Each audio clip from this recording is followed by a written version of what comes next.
Hey there, welcome back to my channel. हम अपने channel के थ्रू आपको बताते रहते हैं कि कनाडा में आजकल क्या चल रहा है, वेदर कैसा है, अगर विंटर्स होते हैं तो कितनी स्नो होती है, यहाँ के घर कैसे होते हैं।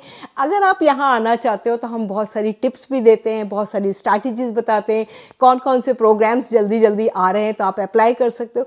तो आज इसी से रिलेटेड एक और वीडियो, अगर आप अपनी कंट्री या इंडिया से अप्लाई करते हैं यहाँ पर जॉब्स के लिए तो कैसे आपको जॉब मिलेगी, उसका पूरा प्रोसेस क्या होता है, आपको कैसे उसको अप्लाई करना है, क्या क्या तैयारी करनी है, आज उससे रिलेटेड या कहाँ कहाँ अप्लाई करना है, कौन कौन सी कंपनीज के लिए। जैसा हमने पहले कई वीडियोस में ये कहा है कि कनाडा को बहुत सारे लोगों की ज़रूरत है और अलग अलग फील्ड में यहाँ पर बहुत सारी लेबर शॉर्टेज है, तो वो अलग अलग कंपनीज चाहती हैं अलग अलग जगह से लोगों को बुलाने के लिए। और कई बार लोगों को बाहर जो लोग रहते हैं या कनाडा से उनको भी रिक्रूट करते हैं। तो हमें क्या करना होगा इन सब चीज़ों के लिए अगर आप इंडिया से अप्लाई कर रहे हो? तो सबसे पहले ये देखना है कि आपको यहाँ पर कौन सी जॉब सबसे ज़्यादा अवेलेबल है, आपका जो फील्ड है उससे रिलेटेड कहाँ पर है, किस प्रोविंस के अंदर ज़्यादा है। तो ये सारी बातें आपको चेक करनी। आप कैसे चेक करोगे, कैसे कंपनीज को चेक करोगे, कैसे अप्लाई करोगे और कैसे आप अपना रेज्यूमे बनाओगे, अपना कवर लेटर बनाओगे, लिंक्डइन प्रोफाइल कैसे बनाओगे, किस किस चीज़ों की हेल्प लोगे, तो वो डिटेल अब हम बात करेंगे इस वीडियो के अंदर। जो सबसे पहली बात है और सबसे इम्पॉर्टेंट है कि यहाँ पर जो मार्केट है, जॉब मार्केट है, उसमें किन लोगों की ज़्यादा प्रेफरेंस है, और अगर प्रेफरेंस है और आपकी फील्ड से रिलेटेड है तो कौन कौन से एम्प्लॉयज़ हैं जो रिक्रूट करते हैं और कैसे रिक्रूट करते हैं। जैसे आप अगर आईटी में हैं या फिनेंस के अंदर हैं या आप सेल्स के अंदर हैं तो कौन सी कंपनीज हमें देखनी होगी। तो ज़रूरी है कि हमें पहले कनाडा का जॉब मार्केट पता होना चाहिए, अलग अलग प्रोविंस के अंदर किन किन प्रोविंस में किन किन लोगों की ज़्यादा डिमांड है। कि यहाँ पर बहुत सारी कंपनीज जो होती हैं जो आपके फील्ड से रिलेटेड हैं, पहले तो आप उनको सर्च करो और उनकी जो वेबसाइट्स हैं वहाँ पर आपको जाना होगा। और कैसे जाना होगा, कौन सी कंपनीज है, वो हम डिटेल में आगे बात करेंगे। आपको ये बात बता दूं कि कनाडा में ज़्यादातर जॉब्स जो हैं वो एडवर्टाइज नहीं होती। वो क्या करते हैं, इन्हीं पोर्टल से, जहाँ जैसे लिंक्डइन हो गया या इंडीड हो गया और दूसरे भी हैं जो आगे आपको बताऊंगी, कि उनके थ्रू ही वो लोगों को रिक्रूट करते हैं। तो यहाँ पर जो लोग रहते हैं उनके साथ भी ऐसी है कि वो कोई एडवर्टाइज यहाँ पर पोस्ट बहुत कम होती है।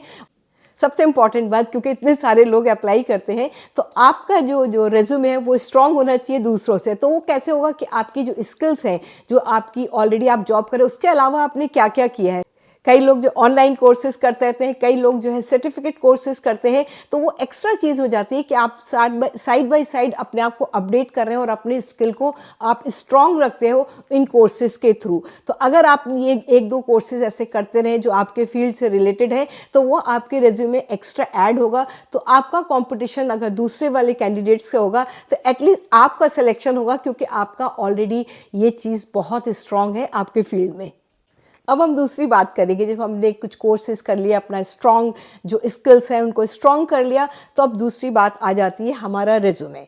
यहाँ का रेज्यूमे थोड़ा अलग होता है हमारे इंडिया से और थोड़ा शॉर्ट भी होता है, ये नहीं कि बहुत लंबा नहीं होता। उसमें ख़ास बात ये कोई इतनी डिफ़िकल्ट नहीं है कि जो आप जिस कंपनी के लिए काम कर रहे हो तो उस कंपनी के लिए आपने क्या किया है, क्योंकि ऑलरेडी आपके अंदर स्किल है, आपकी क्वालिफिकेशन है, बट आपने उस कंपनी की कैसे हेल्प की है। जैसे अगर आप सेल्स में हो, एग्जाम्पल है, तो अगर जो आपका टारगेट है उससे आपने एक्स्ट्रा टारगेट किया या आपकी स्ट्रैटेजीज कैसी थी उस टारगेट को पूरा करने के लिए। अगर आप कंप्यूटर्स या आईटी में हैं तो आपने एक्स्ट्रा क्या किया वहाँ पे उस कंपनी के लिए। तो ये बहुत इंपॉर्टेंट होता है, क्योंकि जॉब डिस्क्रिप्शन तो हम सबको पता है, हमारे इंडिया के अंदर जो हम जॉब डिस्क्राइब करते हैं कि हम ये कर रहे थे, ये तो सबको मालूम है, लेकिन आपने उस कंपनी के लिए अपनी फील्ड के अंदर क्या एक्स्ट्रा किया वो बहुत मायने रखता है यहाँ रेज्यूमे के अंदर। तो वो जब आप हाईलाइट कर दोगे तो एम्प्लॉयर को पता चल जाए कि आप जो है फिट कैंडिडेट हो इस जॉब के लिए।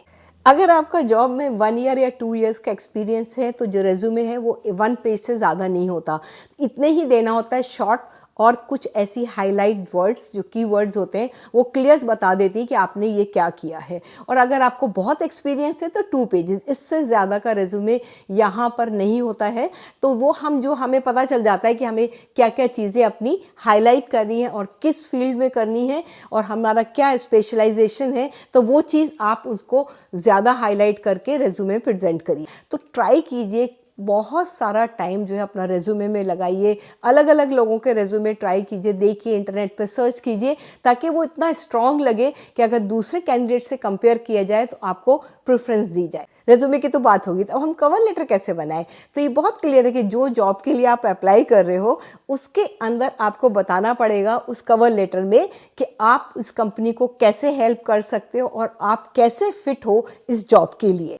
आजकल इंटरनेट पे बहुत सारी साइट्स हैं, जैसे एक जॉब स्कैन है कि आप जो है अपना रेज्यूमे और साथ साथ जो है एम्प्लॉयज़ ने जो एडवर्टाइज़ किया है उसको जो चीज़ चाहिए वो दोनों को अगर आप डालोगे तो उसमें पता चल जाएगा कि कीवर्ड्स दोनों के मैच करते हैं या आपको क्या चीज़ इसमें बढ़ाना है, क्या चीज़ इसको ज़्यादा करना है। तो ये आप ट्राई कीजिए, जब अपना रेज्यूमे बना लें और वो जॉब डिस्क्रिप्शन जहाँ पे आप अप्लाई कर रहे हो उन दोनों को कंपेयर करके आप चेक कर लो कि ये आप फिट है या कोई चीज़ कमी है, तो उसमें आप उन वर्ड्स को ऐड कर लो। हमारा रेज्यूमे बन गया, हमारा जो है वो कवर लेटर हो गया और हमको पता भी चल गया कि कैसे हमें इम्प्रूव करना है।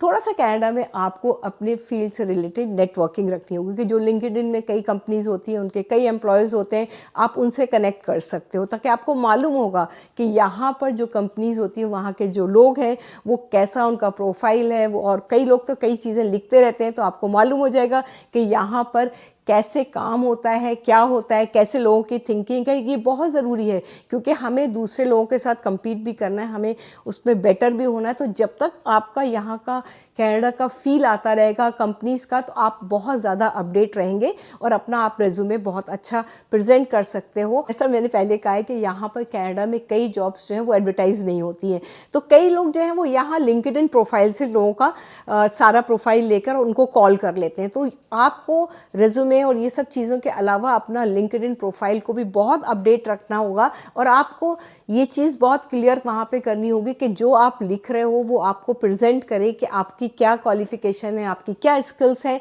तो कई बार एम्प्लॉयज़ जो है जो बाहर से लोगों को बुलाते हैं वो लिंक्डइन के थ्रू भी बुलाते हैं, तो ये चीज़ बहुत ज़रूरी है। तीसरी, अपने लिंक्डइन प्रोफाइल को भी बहुत अपडेट और बहुत ही क्लियर रखना और अपनी स्किल्स को बहुत क्लियरली वहाँ पे बताना, ताकि जो एम्प्लॉयर है उसको ईजी हो आपको रिक्रूट करना। तब हम इन कंपनीज़ को अप्लाई कैसे करें, ये बहुत ही इम्पॉर्टेंट बात है, क्योंकि जब हमने सारी प्रिपरेशन कर ली तो ये है कि जो आपकी फील्ड से रिलेटेड उसमें आप चेक करो कनाडा में कौन कौन सी कंपनीज़ हैं। उनकी साइट पे जाकर आप चेक कर सकते हो कि वो किन किन पोस्ट के लिए एडवर्टाइज़ कर रहे हैं। अगर वो एडवर्टाइज़ कर रहे हैं तो आप अप्लाई करो, अगर नहीं कर रहे हैं तो आप वहाँ पे एटलीस्ट जॉब अलर्ट्स डालो, तो उससे आपको पता रहेगा कि जब भी कोई जॉब जो है वहाँ पर एडवर्टाइज़ होगी तो आपको पास अलर्ट आएगा और आप उस टाइम अप्लाई कर सकते हो, क्योंकि आपकी पहले से सारी प्रिपरेशन है। तो यहाँ पर ऐसे आपको मालूम है कि आजकल जो इंटरव्यूज़ हैं वो ऑनलाइन हो रहे हैं, आजकल कंपनीज़ में बहुत कम कॉल करते हैं, तो ऑनलाइन इंटरव्यूज़ के लिए आपको कैसे प्रिपेयर करना है तो वो भी बहुत ज़रूरी है कि किस तरह के क्वेश्चंस ये पूछ सकते हैं आपकी फील्ड से। ग्लासडोर में कैनेडियन कंपनीज़ का होता है कि वो कितने राउंड्स ऑफ इंटरव्यूज़ करेंगे, उनका कितने लोग होंगे, वहाँ कंपनी का कल्चर कैसा है, तो कई चीज़ें आपको उस कंपनी के बारे में मिल जाती हैं। तो ग्लासडोर में खाली आपको इंटरव्यू ही नहीं बल्कि क्या है, बहुत सारी वहाँ पे जॉब्स भी होती हैं, आप उसको भी चेक कर सकते हो कि शायद आपकी फील्ड से रिलेटेड वहाँ पर जॉब्स भी हों। ग्लासडोर की वैकेंसीज़ के अलावा आप जो है इंडीड जो है वो बहुत पॉपुलर है, यहाँ पर भी वहाँ अप्लाई करिए, मॉन्स्टर पे अप्लाई कीजिए, कम से कम इन साइट्स पे आप अप्लाई करते रहें तो आपको मालूम भी रहेगा कौन कौन सी कंपनीज़ हैं, कौन कौन सी कंपनी एडवर्टाइज़ करती हैं। तो ये सारी बातें, और साथ साथ यहाँ पर बहुत सारी रिक्रूटमेंट एजेंसीज़ हैं, आप उनको भी अप्लाई कर सकते हो। मैं ट्राई करूँगी कुछ का लिस्ट देने के लिए आपको, जो डिस्क्रिप्शन के अंदर होगी, कि आप चेक कर सकते हो कि कौन कौन सी यहाँ पर फेमस जो है वो रिक्रूटमेंट एजेंसीज़, आप उनको भी अप्लाई कर सकते हो और उनको भी क्लियर पता होगा किस तरह की जॉब आपको चाहिए है। ये सारी बातें होगी लिंक्डइन, इंडीड और मॉन्स्टर और रिक्रूटमेंट एजेंसी की। इसके अलावा गवर्नमेंट ऑफ कनाडा की अपनी साइट भी है जॉब बैंक, जिसको आप जो है जा सकते हैं और वहाँ पर भी चेक कर सकते हो कि वहाँ पर कौन कौन सी जॉब किस किस फील्ड में अवेलेबल है, तो आपको उससे पता रहेगा। इन सारी चीज़ों को देखने पर आपको मालूम भी होगा कि यहाँ का जॉब मार्केट कैसा है, किन लोगों को ज़्यादा रिक्रूट करते हैं, किन की ज़्यादा डिमांड है। तो ये सारा आपको नॉलेज रहेगी, हो सकता है कि आपकी फील्ड की इस टाइम बहुत डिमांड हो, तो आप उसको उसमें अप्लाई कर सकते हो और आप ऑलरेडी सब चीज़ अच्छे से कर चुके हो, अपने स्किल डेवलप कर चुके हो, आपका रेज्यूमे परफेक्ट है, आपका इंटरव्यू है, आपका कवर लेटर है, तो आप जो है बेटर है दूसरे कैंडिडेट से। देखिए, जॉब मिलना तो किसी भी जगह में आप रहते हो इतना ईजी नहीं है, सबको मुश्किल होता है, कंपटीशन तो हर जगह है, लेकिन हमें उस कंपटीशन के अंदर आना है और अच्छा से अच्छा करके जो है हमें वो जॉब लेनी है। तो ये सब चीज़ें तो हमें करनी होती हैं, चाहे आप कहीं भी रहते हो। मेरे अपने पर्सनल एक्सपीरियंस से काफ़ी लोगों को जॉब मिली है ऐसे जॉब सर्च करके, और वो इस कंट्रीज़ में आए हैं। आपको जॉब से रिलेटेड कुछ भी पूछना हो तो आप कमेंट्स में लिखिएगा, और मैं डिस्क्रिप्शन के अंदर कुछ लिंक दूंगी, उनको आप फॉलो कीजिएगा। शायद आपको वहाँ इजी हो जाए आपके फील्ड में जॉब मिलना, क्योंकि हम ट्राई करते रहते हैं कि हम कनाडा की जो जो नई चीज़ें आती हैं वो आपको बताते रहें। और अगर आप मेरे नए फ्रेंड बने हैं तो सब्सक्राइब कीजिएगा, और मैं ट्राई नेक्स्ट वीडियो में कुछ और नई चीज़ लेकर कनाडा के आऊँगी। फिर मिलते हैं कुछ और नई बातें करते हुए कनाडा की। बाय।